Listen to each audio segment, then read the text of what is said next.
So hey hello my sweet children, sweet mothers, और जो भी इस वीडियो को देखने वाले हैं उन सबको मैं गुड मॉर्निंग विश करती हूँ। और आज मैं अपना एक नया लेक्चर लेके आई हूँ। मैंने इससे पहले आपको वॉवेल सिखाए, कॉन्सोनेंट सिखाए, इनको कैसे रिकॉग्नाइज करते हैं, देन आफ्टर आप कैसे उसको प्रोनाउंस करते हैं, या फिर उस वॉवेल को किस नाम से, किस मात्रा से जाना जाता है। जैसे हमारा ए है तो उसको हम ए कहते हैं हिंदी में उसकी मात्रा होती है ए जैसे। तो इसी तरह हम बनाते हैं इसको बैट, ए आया ना बीच में तो बैट। फिर इसी तरह ई में बैट, ई की मात्रा क्या होती है ए, छोटा ए, तो बैट। जब बैड होगा तो बड़ा मुंह खुलेगा, और बैट ई रहेगा तो बैट। देन आफ्टर हम आते हैं हमारे आई पर। आई को हम उसका साउंड होता है ई, हिंदी की मात्रा उसको, हिंदी में उसकी मात्रा को कहते हैं ई। जैसे पिंक, लिंक, ड्रिंक, फिट। तो ये सब हमारा ई आया। हमने 3 लेटर वर्ड बना के इसको आपको बताया। इसी तरीके से जब हम अपने ए ई आई ओ पर पहुंचते हैं तो ओ को हम प्रोनाउंस करते हैं ओ, नॉट ओ। ठीक है, तो ओ से जैसे हमारा हो जाता है पॉट, डॉट, टॉट। तो हमने ओ आ रहा है तो उसको ओ कहा है, टॉट, पॉट। फिर उसके बाद आते हैं हम यू पर। यू पर हमने क्या कहा, यू को पढ़ते हैं अ, छोटा आ। देन तब हम क्या कहते हैं कट, सी यू अट, टी। तो सी यू सी सी अ क ट, सी हो गया कट। देन आफ्टर नट, न अ ट, नट।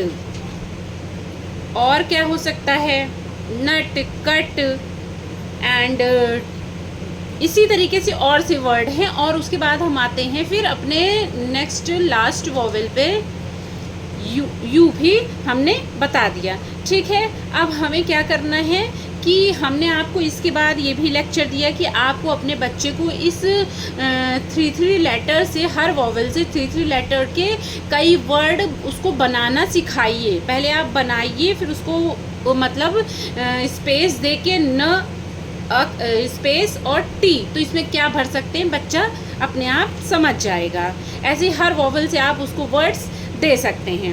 अब फिर मैंने उसके बाद आपको बताया था, मैं आपको पूरा लेक्चर जितना मैंने अभी तक पढ़ाया वो पूरा का पूरा रिपीट कर रही हूँ। फिर उसके बाद मैंने आपको 3 लेटर्स की पोएम भी रीड करने को बच्चे को करवाई। तो इससे एटलीस्ट जो बीच में पहले वॉवेल वाले जो पुट, कट, नट और एट, बैट, टैट, ये सब चीज़ें जो आई थी, वो चीज़ें पहले तो वो उस पैराग्राफ में, बहुत पोएम में बहुत ईज़िली पढ़ लेगा। उसको जब एक बार पढ़ चुका है पूरा कॉन्सेप्ट, तो ये पैराग्राफ वो बहुत आसानी से पढ़ लेगा। कोई भी छोटा छोटा पोएम का पैराग्राफ हो या छोटा छोटा स्टोरी का हो, जैसे फर्स्ट, सेकंड, फर्स्ट का, केजी क्लास का कोई भी हो, तो वो आसानी से पढ़ सकता है। ओके गाइज, फिर इसी स्टोरी को मैंने कहा था यार, पोएम को कहा था कि आपको एटलीस्ट 3 टाइम पर स्टैंजा पढ़ना, हर एक स्टैंजा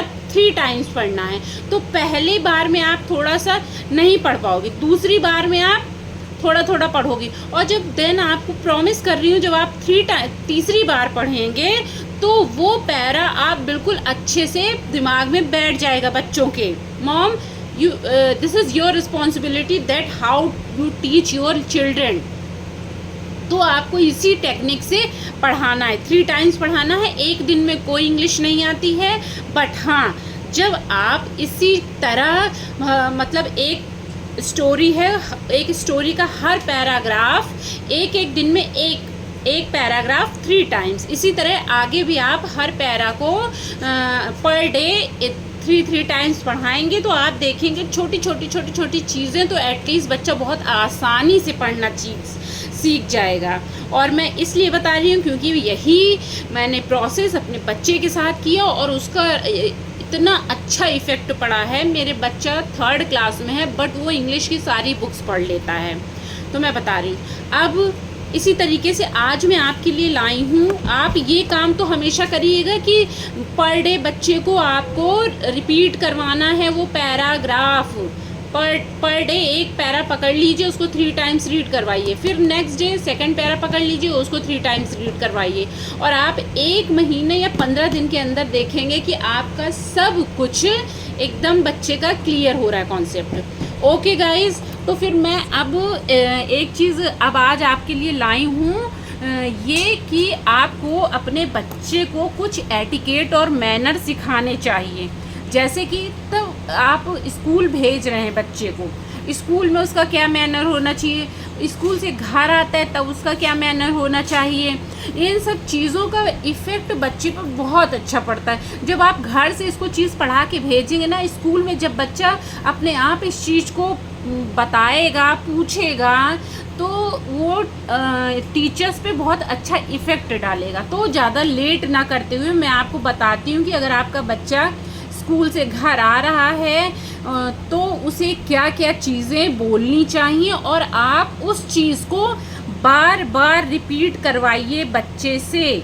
आप तुरंत बच्चा नहीं याद कर पा रहा है, उसको दे दीजिए कॉपी और कहिए बेटा आप इसी कॉपी से बार बार ये सब वर्ड्स मुझसे पूछिए और पूछिए कि ये सब मतलब तुरंत नहीं बता पा रहा है, पर पढ़ के वो ये लाइंस बहुत अच्छे से सीख जाएगा। और जब डेली आपसे वो क्वेश्चन उस तरीके की एटिकेट दिखाएगा तो वो अपने आप ही फिर कॉपी छोड़ के अपने आप भी वो आपसे बात करना सीख जाएगा।